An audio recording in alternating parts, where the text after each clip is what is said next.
Og jeg hedder Lena. Til hverdag der læser jeg til socialrådgiver på Metropol. Og jeg er i gang med at blive færdig som handelselev. Jeg startede til CrossFit for cirka 4 år siden. Og jeg startede med CrossFit for 1,5 år siden. Inden jeg startede til CrossFit, der har jeg reddet de 12 år. Og derefter var jeg sådan en standard fitness world pige. Jeg har dykket meget kampsport, blandt andet thai-boksning. Og så har jeg så dykket også med fitness, før jeg startede med. Jeg synes, at noget af det bedste ved at træne CrossFit er den udvikling, man ser både træningsmæssigt i forhold til, hvor meget man kan løfte og hvor hurtigt man er, men også den sådan, fysiske appearance.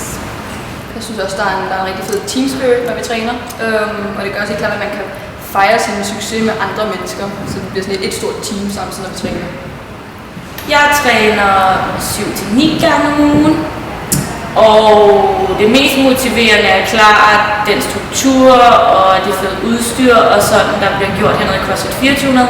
Men derudover også fællesskabet, der er et sådan sindssygt fedt sammenhold. Jeg er også enig med Mia om det, men jeg træner 4 gange om ugen cirka. Og det er simpelthen også bare noget med tid at gøre, ikke? Jeg har tid til, men det er simpelthen... Det er bare sådan, at det bliver bare sådan en fritidsaktivitet, der kommer ned og være her. Det er en hobby. Det er min første konkurrence sammen med Helena, men ikke Vi har konkurreret begge to hver for sig. Ja. For at forberede mig til konkurrencen har jeg forsøgt at træne mere med Helena. Ja.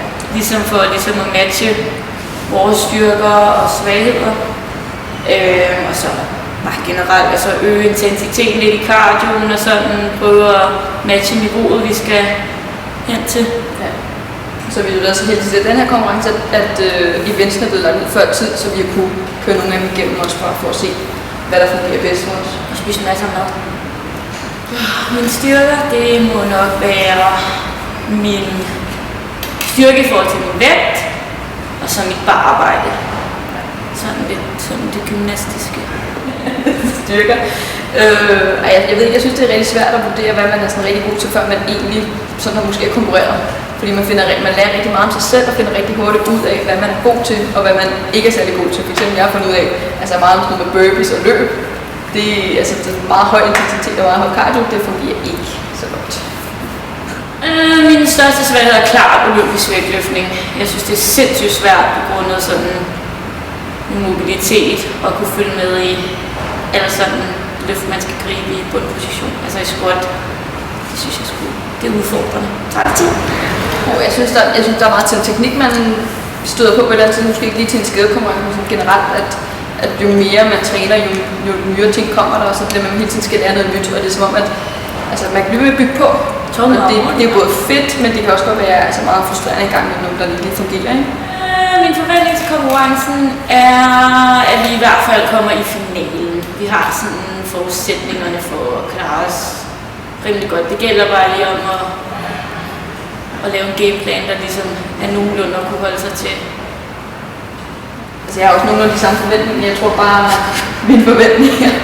det er lige så meget også til mig selv, det der med bare at presse mig lidt mere, hvad jeg normalt vil gøre, ikke? Så det er... Altså vi vil gerne vinde, ikke? Vi vil rigtig godt vinde, men nu må vi se. Jeg har valgt at være som team, fordi der er en helt anden stemning til teamkonkurrencer, end der er til individuelle, ikke? Men sådan, der er en anden form for opbakning og motivation og sådan samarbejde og sådan noget. Selvfølgelig kan det også være frustrerende, hvis man der er en øvelse, man ikke kan, og markeren skal stå alene med det, men det er jo noget, man kan tage med. Det ville jo være det samme, som man var alene. Ja, så kunne man bare ikke udføre det, ikke? Ja. Er du bare enig? Ja, du sagde det hele. Det er bare ja. det er også for det oplevelse.